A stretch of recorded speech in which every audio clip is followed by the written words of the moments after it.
Hi guys, কেমন আছো তোমরা সকলে? চলে এলাম মানা স্টোরিতে আর একটি ভিডিও নিয়ে। আজকে রান্না হচ্ছে দুপুরে খাবার জন্য কুমড়ো শাকের চচ্চড়ি। দেখা হচ্ছে পরবর্তী ভিডিওতে।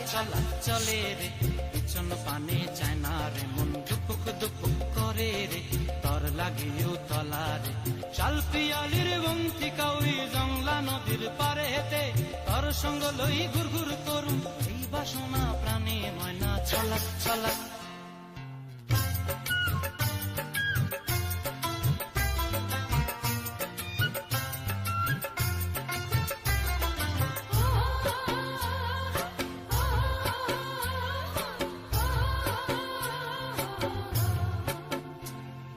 দূর দূর তোর ওই মনটা লয়া